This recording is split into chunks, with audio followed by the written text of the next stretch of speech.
ये कहानी शुरू होती है सुशीला निवास से, जहाँ सुशीला अपनी बड़ी बहू अनु, पति और 2 बेटों के साथ रहती थी।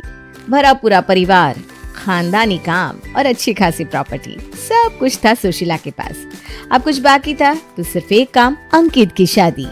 हाथ में पूजा की थाली लिए अपने घुटनों के दर्द से परेशान सुशीला अपने घर पहुंचती है।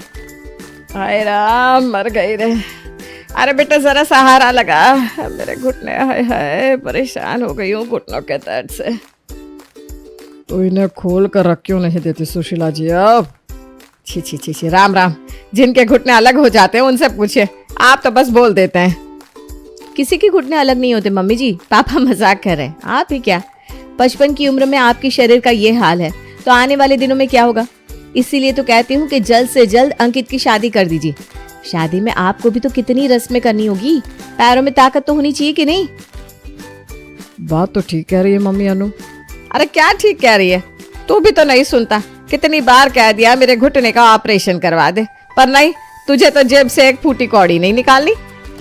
24 घंटे ऑपरेशन का गाना गाती है ना मम्मी आप, तो सुनिए, वो विनोद अंकल नहीं थे, उनके घुटनों का ऑपरेशन करवा कर आया है प्रेम। पहले तो वो लड़खड़ा कर चलते थे, अब तो चल ही नहीं पा रहे। क्या? हाँ, करवा दो ऑपरेशन, फिर ये जो थोड़ा बहुत चल रही है ना अब, वो भी दुश्वार हो जाएगा। हाँ मम्मी जी, आप ना दर्द की दवा खाओ और अंकित की शादी की तैयारियों में लग जाओ। कोई घर है क्या आपकी नजर में तो बताइए। मैंने तो अभी देखना शुरू नहीं किया है, अब देखता हूँ, तू भी देख प्रज्वल। और ये बात सुनते ही अंकित के तो तोते ही उड़ जाते हैं। वो सीधा छत पर भागता है और अपनी गर्लफ्रेंड स्नेहा को कॉल लगाता है। स्नेहा, मेरे घर वाले मेरे लिए लड़की देखना शुरू कर रहे हैं। मुझे तो समझ में नहीं आ रहा मैं क्या करूं। मुझे तो लगता है अब हम दोनों को एक दूसरे के बारे में अपने अपने घरों में बता देना चाहिए। मैं कल आ जाऊं तुम्हारे घर रिश्ता लेकर। अरे अरे, इतनी जल्दबाजी क्या है अंकित तुम्हें? मैं अभी किसी कमिटमेंट में नहीं आना चाहती। तो मैं अपने घर वालों को लड़की देखने के लिए मना कर दूं? नहीं नहीं, ऐसा भी नहीं करना, वरना उन्हें शक हो जाएगा। देखने दो ना उन्हें लड़की, कौन सी लड़की एक बार में फाइनल हो जाएगी। और अगर रिश्ता फाइनल होने लग जाए तब तुम मुझे बता देना, तब मैं अपने परिवार वालों को मेरा रिश्ता लेकर तुम्हारे घर भेज दूंगी। और बिना कुछ सोचे समझे अंकित स्नेहा की बात को मान लेता है। यहाँ स्नेहा और अंकित मिलते जुलते रहते और वहाँ अंकित के परिवार वाले उसके लिए लड़कियों का रिश्ता लाना शुरू कर देते हैं। हेलो स्नेहा, आज मेरे लिए ना 5 लड़कियों की तस्वीर आई है। क्या करूं मैं, मुझे कुछ समझ में नहीं आ रहा। अरे मुझे नहीं देखनी वो तस्वीर है। एक काम करो, तुम 5 के बायोडाटा मुझे भेज दो, उसमें से एक मैं सजेस्ट कर दूंगी, तुम उसी से मिलने के लिए हाँ कर देना। वैसे भी कौन सा तुम्हें उससे शादी करनी है। और स्नेहा मेहर नाम की एक लड़की का बायोडाटा पसंद करके अंकित को उसी से बात आगे बढ़ाने को कहती है। अंकित वैसा ही करता है। अंकित के परिवार वाले मेहर के परिवार वालों से मिलने जाते हैं। नमस्ते अंकल जी, नमस्ते आंटी जी। जीते रहो बेटा। हम सब तो मिलते रहेंगे। मैं कहती हूँ अब हमें मेहर बेटी को बुला लेना चाहिए, दोनों लड़का लड़की आपस में मिल ले तो अच्छा रहेगा ना। यहाँ मेहर को बुलाया जा रहा था तो वहाँ अंकित की हार्ट बीट धक धक धक धक बढ़ती जा रही थी। तभी उसके फोन पर स्नेहा का मैसेज आता है। आई हैव अ बॉयफ्रेंड, तुम भी मूव ऑन कर लो और अब मुझे कभी कांटेक्ट मत करना, गुड बाय। स्नेहा का मैसेज देखते ही अंकित के पैरों के नीचे से ही जमीन खिसक जाती है। मेहर जैसे ही अंकित के सामने आती है वो कहता है, मुझे ये रिश्ता मंजूर है। अरे बेटा, तू लड़के से बात तो कर ले पहले। बातों में क्या रखा है सुशीला जी, लड़के ने लड़की को पसंद कर दिया, बस हो गया। अंगूठी कहाँ है, मैं अभी सगाई करूंगा। और मेहर के मुंह से बिना एक शब्द सुने ही अंकित उसके हाथ में अंगूठी पहना देता है और दोनों की सगाई वहीं हो जाती है। अपने दिल पर जख्म लिए अंकित ज्यादा देरी ना करते हुए 20 दिनों के अंदर ही मेहर से शादी कर लेता है। पर उसे कहाँ पता था कि एक धक्का खाने के बाद दूसरा बड़ा धक्का उसका इंतजार कर रहा था। शादी करके मेहर अपने ससुराल आ जाती है। घर आते ही अपने सामने अपनी बुआ सास को देखकर मेहर कहती है, इस दरवाजे से आप अंदर कैसे आई बुआ जी? पहले सुना था कि भगवान चाहे तो पहाड़ भी छोटी सी सुरंग से गुजर सकता है, पर आज देख भी लिया। अरे सुशील, ये तेरी बहू क्या बकवास कर रही है? नहीं नहीं बुआ जी, आप समझी नहीं। वो क्या है ना, मेहर को इस तरह की कहावतों में बात करने की आदत है। इस बात में 2 बातें हैं। पहले ये कि हमारे घर का दरवाजा इतना छोटा है और इतना पुराना कि उसे मरम्मत की जरूरत है। फिर भी पूरी की पूरी बारात इस दरवाजे से अंदर आ गई और घर आते ही सबसे पहले महर की नजर आप पर पड़ी तो वो आपको भगवान मानकर ये कह रही थी कि भगवान चाहे तो पहाड़ भी सुरंग पार करा सकता है। बाप रे बाप, कितनी गहरी बात कर दी तूने महर। जो इतनी समझ ना रखता वो तो तेरी बात सुनकर अभी कलेश ही कर देता। नहीं बुआ जी, मैंने वो नहीं कहा। भाभी आप ना समझी नहीं। अरे तुझे क्या पता तूने क्या बोला क्या नहीं। चल चल चल जा कमरे में जा। हाँ, और इस तरह अनु बिगड़ी हुई बात को संभाल लेती है। अगली सुबह घर की नई बहू महर सूट पहनकर कमरे से बाहर निकलती है, जिसे देखते ही घर पर आए हुए सारे मेहमान बातें बनाना शुरू कर देते हैं। ये क्या भाभी, बहू को समझाया नहीं है क्या कि कायदे कानून जैसी भी चीजें होती है। शादी हो गई है अब उसकी, कम से कम 1 हफ्ता तो साड़ी पहनती, उसके बाद जो पहना है पहने। पर ये नहीं, ये तो दूसरे दिन ही सूट पहन कर आ गई। भगवान जाने हफ्ते भर के बाद क्या करेगी। वही ना भाभी, माना लड़की में समझ अच्छी है, पर ये क्या हरकत हुई। अरे भाई, अदाएं दिखानी है, मॉडर्न बनना है तो वो पति के साथ कमरे में जो कपड़े पहनना है पहनो, लेकिन यहाँ सबके सामने ये सब करने की क्या जरूरत है। इस बारे में मुझे तो कुछ भी पता नहीं है दीदी, आप रुकिए, मैं बहू से बात करती हूँ। और आवाज देकर सुशीला अपनी बहू महर को बुलाती है। जी मम्मी जी, आपने बुलाया? ये क्या है बहू, तूने सूट क्यों पहना है? मुझे पता था, इसीलिए आप मुझे बुला रही होंगी। मम्मी जी, सास का तो काम ही होता है कमी निकालना। कोई सास अपनी बहू को नजर उतारने तो बुलाएगी नहीं, तो आप उनसे अलग कैसे हो सकती है। वैसे मैं बता दूं कि सगाई के बाद ही मैंने अंकित को मैसेज किया था कि मैं शादी के बाद खुद की मर्जी के कपड़े पहनूंगी, जिस पर उन्होंने ऐसे रिप्लाई किया। और आप जानती होंगी आजकल का मतलब हाँ होता है। अब मैं चाहती तो जीन्स भी तो पहन सकती थी ना, पर नहीं मम्मी जी, मेरे संस्कार ना बहुत ऊंचे हैं और उन्हीं को मद्देनजर रखते मैंने 1 पीस नहीं पहना। वरना इतने लोगों के आने के बाद हॉल में जितनी गर्मी हो रखी है ना ऐसे में तो कोई भी बॉक्सर ही पहन कर निकले। बाप रे बाप सुशीला, ये तो तेरे मुंह पर जवाब दे रही है। सवाल जवाब देने लायक हो तो जवाब दिया जाए ना। हाँ, मैं जवाब नहीं दे रही हूँ आंटी जी, मैं तो बस सच कह रही हूँ। किसी के पीछे जाकर उसकी 10 चुगलियां करने से तो अच्छा है ना जो है सामने बोलो।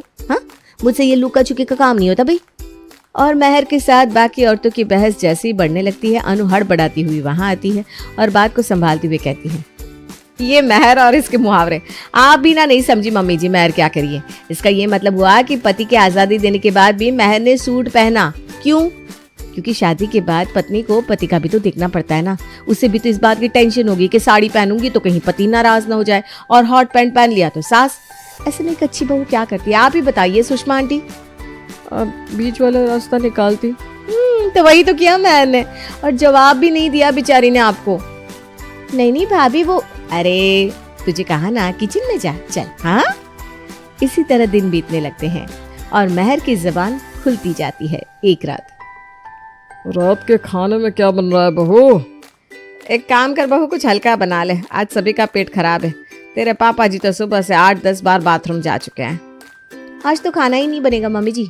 अब शादी खाना बनाने के लिए थोड़ी ना किए मैंने। 8-10 दिन जो अच्छी बहू बनने का ड्रामा करना था कर दिया मैंने। अब जिस दिन मुझे खाना बनाने का मन करेगा मैं खाना बनाऊंगी। अभी ना मेरा मन खाना बनाने का बिल्कुल नहीं है। तो चलिए हम सब बाहर खाना खाने चलते हैं। हाँ हाँ अनु, अब भी बोल ले कि महर कुछ और कहना चाहती है। मम्मी जी हर बार तो इसे बचाती रहती है। देख रही है कैसे ये मेरे मुंह पर चीज बोलना सीख गई है। अब नाराज क्यों रही है मम्मी जी? मैं तो सच कह रही हूँ। मुझे ना ये लुका छुपी नहीं आती। जो है सामने स्ट्रेट फॉरवर्ड हूँ, जो रखो सामने, कोई 19-20 नहीं। अरे पर किसी का इंसल्ट करने और स्ट्रेट फॉरवर्ड होने में फर्क होता है। अरे इंसल्ट तो वो होता है ना जो पापा जी आपकी करते हैं भैया। और स्ट्रेट फॉरवर्ड होना ये हुआ जो मैंने अभी कहा, वरना मेरा मकसद इंसल्ट करना ही होता। तो क्या मैं आपको ये नहीं कह देती कि देखिए आप मेरे जेठ कम ससुर ज्यादा लगते हैं? पर क्या कभी मैंने ऐसा कहा? कहा क्या ना, आप भी बताइए ना। ये सुनते ही अनु अपने माथे पर हाथ मार लेती है। महर की जुबान ऐसी हो गई थी कि वो सभी के मुंह पर उनका इंसल्ट कर देती थी। ऐसे ही एक रोज सुशीला की सहेलियां उसके घर आई हुई थी और आपस में अपनी अपनी बहुओं की चुगली कर रही थी। तभी रसोई से महर बाहर निकल कर आती है और कहती है, चुप क्यों हो गई आंटी जी, चालू रखिए ना चुगली। मैंने सुन लिया आपसे मिलकर मेरी चुगली कर रही थी ना मेरी सास से, पर कोई बात नहीं, आप सभी की गैर मौजूदगी में मेरी सास भी मेरे साथ आप लोगों की चुगली तो करती है। खैर, मैं इसलिए यहाँ आई थी कि आपको बता दूं कि ये चौथा पकौड़े का प्लेट आप लोग हजम कर चुके हैं और पिछले 2 घंटे से हॉल का एसी चल रहा है। बिजली का बिल आएगा तो वो मेरे पति को भरना पड़ेगा, है ना? तेरी बहू की इस जबान के कारण हम तेरे घर किट्टी करना नहीं चाहते। ले जी आंटी जी, अब तो नाराज होगी। मैंने गलत ही क्या बोला? जब भी हम आपके घर आते हैं आप भी तो अपनी बहू के साथ मिलकर कुनूर कुनूर करने लगती है। ऐसा लगता है जैसे हम किसी के मैयत पर आ गए हो, और वो भी तब जब खाने में आप हमें 1 समोसा देती है, वो भी 5 रुपए पीस वाला। उस हिसाब से मैंने आपको फिर भी 150 रुपए के पकौड़े तो खिला दिए। इसी बीच अंकित अपने घर आता है और महर की बातों को सुनकर कहता है, मैं कुछ नहीं कहता महर, इसका ये मतलब नहीं है कि तुम कुछ भी बोलो। हद होती है किसी चीज की। मेहमान नवाजी तक नहीं आता क्या तुम्हें? महर की तरफ से मैं माफी मांगता हूँ आंटी जी। अब समझ में आया, जब हम तुझे देखने आए थे तो तूने मौन क्यों धारण किया हुआ था, क्योंकि अगर तू बोलती तो ये रिश्ता तो होता ही नहीं। इसीलिए समधन जी भी हड़बड़ी में रही। अच्छा चुना लगाया तेरे घर वालों ने हमें बहू। अगर मेरे घर वालों ने चूना लगाया है फिर तो आपने डिस्टेंपर लगाया है मम्मी जी। मर्सिडीज बताकर ऑल्टो जैसा पति थमा दिया मुझे। इसी तरह दिन बीतते जाते हैं। एक रात अंकित महर से कहता है, मैं जो अंदर हूँ सो बाहर हूँ, कोई पर्दा नहीं, आई एम स्ट्रेट फॉरवर्ड।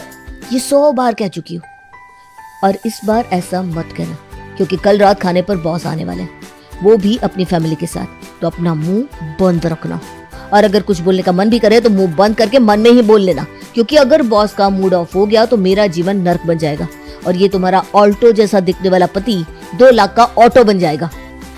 अच्छा बाबा, अच्छा, कुछ नहीं कहूंगी। अगली सुबह अपनी समझदारी दिखाते हुए घर की बड़ी बहू अनु सुबह से ही मेहमानों के आने की तैयारी में लग जाती है। घर के पर्दे, सोफे का कवर बदलने से लेकर खाना बनाने तक का काम अनु ही देखती। रात को बॉस ठीक समय पर पहुंच जाते हैं। आइए आइए सर, आप ही का इंतजार था। पिछले 1 घंटे से आपका इंतजार कर रहा हूँ मैं। कितना झूठ बोलते हो तुम अंकित। बिल्कुल सही कहा महर ने। 1 घंटे से नहीं, पूरे 1.5 घंटे से आपका इंतजार कर रहा है अंकित। आइए सर। और प्रज्वल बात को संभाल लेता है।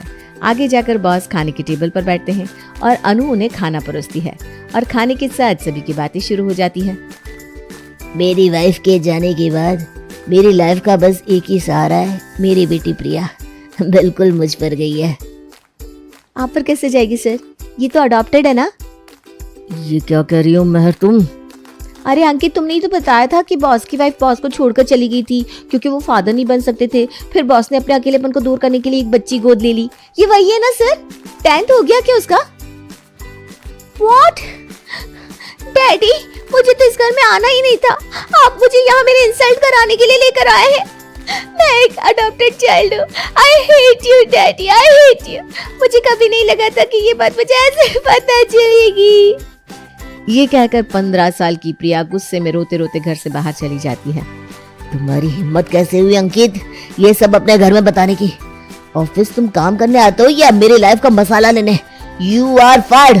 कल से तुम्हें ऑफिस आने की कोई जरूरत नहीं है। और ये कहकर बॉस अंकित को काम से निकाल देता है। पड़ गई तुम्हारे कलेजे को ठंडक? यही चाहती थी ना तुम महर? बोलो, और जोर जोर से बोलो, चीखो, और सभी के सामने उनकी सच्चाई रखो। पैसे पेड़ पर उगते हैं क्या? अब मायके से लेकर आएगी क्या बहू पैसे? तुम्हारी तो नौकरी गई, और जिस हिसाब से बॉस इस घर से गए, मुझे नहीं लगता कि वो तुम्हें दोबारा काम पर रखेंगे। ये कोई बात होती है किसी के बारे में बोलने की? आप समधन जी को फोन लगाइए, सुशीला जी। अब तो मुझे लगता है ये सब मेरी ही गलती है, जो मैं तुम्हें हमेशा बचाती रही। मैं जबान ही लोगों को हमारा दोस्त बनाती है या फिर हमारा दुश्मन। हमारे घर कोई भी गेस्ट नहीं आना चाहता। मोहल्ले की कोई भी औरत तुम्हारे रहते हम लोगों से बात नहीं करना चाहती, क्योंकि तुम्हारी जुबान ही ऐसी। और आज तुम्हारी जुबान ने तुम्हारे पति की नौकरी भी छीन ली। किसे समझा रही है भाभी आप? इससे कोई फर्क नहीं है। कल से मैं कटोरा लेकर सड़क पर बैठ जाऊंगा तो ये भी मेरे साथ वहां बैठकर लोगों में बुराई निकालेगी और उनके चेहरे पर बताएगी, क्योंकि इनका मन तो साफ है जी। शादी के वक्त अगर मैं इतना डिस्टर्ब ना रहता तो कभी ऐसी लड़की से शादी ना करता। पर कहते हैं ना, जिसकी किस्मत में सुख ना हो उसे कभी सुख मिल ही नहीं सकता। और सभी के इतने ताने सुनने के बाद महर फूट फूट कर रोने लगती है। मुझे नहीं पता था भाभी की जो मन में आया वो बोलना कभी इतना घातक भी हो सकता है। मुझे तो लगा था कि मैं सच कह रही हूँ, पर आपने ठीक कहा। इसी बोले से हम किसी को दुश्मन बनाते, किसी को दोस्त। वही सामान आपके पास है, वही सामान मेरे पास। यहाँ सब आपकी इज्जत करते हैं, आपसे बात करना चाहते हैं, पर मुझसे कोई मुंह नहीं लगता। यहाँ तक कि मेरी इस आदत के कारण आज अंकित की नौकरी भी चले गई। मुझे माफ कर दीजिए, मैंने जो गलती की है उसके लिए मैं खुद आपकी बहुत से माफी मांगूंगी। इतनी बड़ी गलती करने के बाद ही सही महर को समझ में आ जाता है कि मुंह फट होना और बदतमीज होने में जरा सा ही फर्क होता है, और आगे से वो अपनी जेठानी की तरह ही सोच समझकर चीजें बोलने की आदत डाल लेती है।